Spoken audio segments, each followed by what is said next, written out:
Hello, I'm Iain Hepburn from dailyrecord.co.uk, and I'm here with the WWE Tag Team Champions. I'm John Morrison, otherwise known as the Shaman of Sexy. And I'm your chick magnet, The Miz!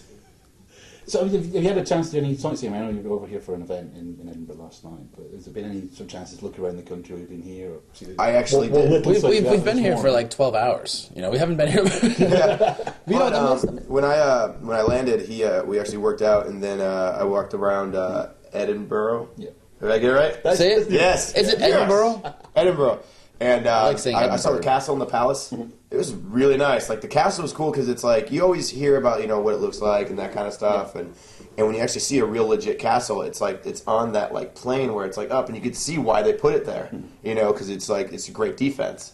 So it was quite amazing. It was really nice. Never seen so many kilt shots, kilt shops in all my life. Yes.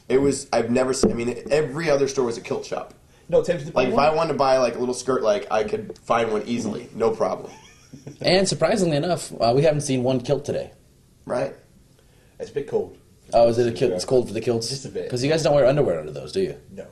And you get very cold. If it's like Heard this. that. Like, is that true? Like, no one... That could be embarrassing because it was really windy outside, You're at your wedding, and it's a windy day, and you have it outside, and it's just windy out, so it just goes whoosh, and you're just out there. You've got Drew McIntyre on the roster. Ask him. He wears a kilt. We make fun of Drew McIntyre. All the time. Everybody does, yeah.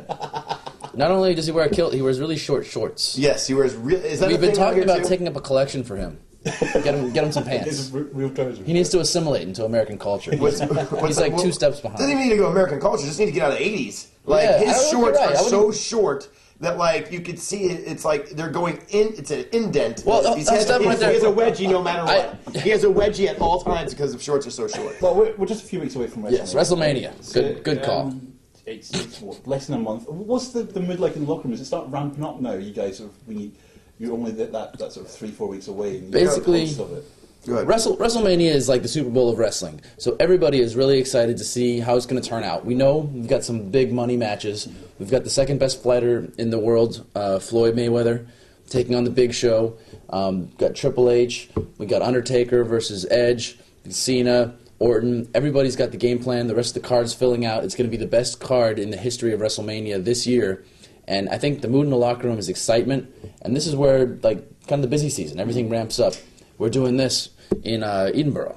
We flew out to do this interview. You know, everybody's doing a lot of media. What's amazing is, like, they tell us to say it's the ultimate thrill ride. It's ultimate, but the fact is, it really is. Like, I'm excited to see, like, and I'm a professional wrestler. I'm excited to see these matches. I'm excited to see, like, Cena, Orton, and Triple H to see what's going to happen. That's a triple threat match that I would die to see. You know what I mean? Like, these are just Hall of Famers in the making, and it's just going to be insane. And you got Mayweather. Did you notice how I said he's the second best fighter in the world? Yeah, why is he the second best fighter? Number 1 right here, baby. Look out, Floyd. John Morrison would knock you on your ass. Don't show that to Floyd Mayweather. No, just of course. I mean, it's in Orlando, Florida, the Citrus Bowl.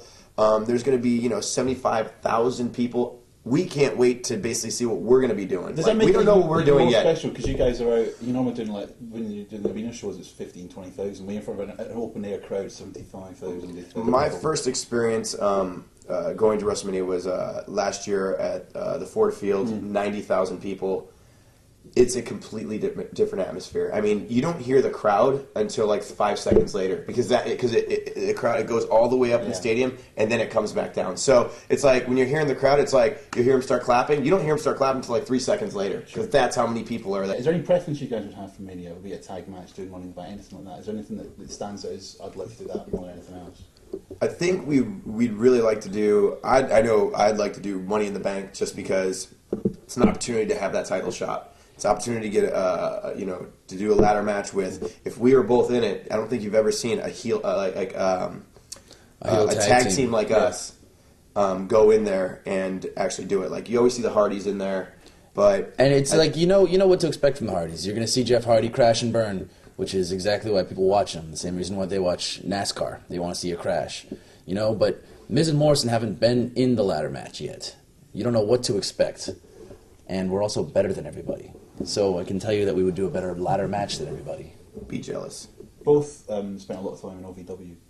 Obviously, WWE's announced recently that it's sort of withdrawing from OVW and country in Florida. Having spent time doing that, do you think it's the right move? And you know, what are your memories of? I wouldn't say we spent a lot of time. I think we spent a lot of time with WWE. OVW was an amazing developmental territory for us. You know, I started a little bit after him, and it was truly amazing. It taught me a lot about what I have in store, what I need to be, what the levels I need to be at. And I got trained by Al Snow, who I have just so much respect for. And the whole OVW, you know, WWE getting away from it, you know, it's sad because it's like that was just kind of our home, one of almost every major star now that's come out in the last 5 years or so has come from OVW, Sure. from like John Cena, Batista, all those guys, the whole new school. And I think part of the reason that they're transitioning and moving to Florida is just that shake things up, keep it fresh, you know. OVW is not going away. It's still going to be there. They just don't have the developmental system. And I wouldn't be surprised if it went back to OVW. But when you have one developmental system for so long, I think it benefits the company and everybody involved to switch it up, put everything in Florida for a while. It's a whole different scene, different people, different environment. Then maybe move back to OVW. Then maybe move to Houston. Maybe open Atlanta again. You know, WWE is an intelligent company, which is why they hired us. You obviously tagged with Matt Cappotelli when you were in dark matches. You obviously knew Matt from Tough Enough. Is there any news on how he's doing? I don't know if anything heard from him recently. I talked to him here and there sporadically. Basically, he's doing well. You know, he's just trying to get back. He was going through chemo for a while, and it was just really sad. Like, I'll never forget the day we were supposed to do promos to basically me and Cap were going to be a tag, and we were going to do promos. And then that day, I got a call saying he got knocked out, and not only that, but he might have something wrong with his brain. And we were like, oh my god. Then we found out. It was really, really sad. But, you know, that kid is so strong, and it's just all the stuff that he's been going through. I mean, I'm hoping and praying that he'll actually come back to WWE because he is that type of person. He is that strong individual that will, you know, fight and basically come back and be the biggest star. I agree. I think he's like a great role model, and anytime I look at my life and think, man, this sucks, I think about Cap, and he's always positive. He's always in a good mood. And he's been going through chemotherapy, proton radiation therapy for the last 2 years or so.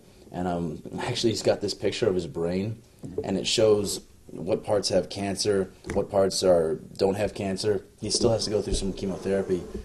And it's hard to really do justice to that picture without seeing it for yourself. But I think it's amazing that he's still here and that he's fighting. And I think he's going to pull through. And if he does come back, I'm going to be the first one there to kick his ass. That's right.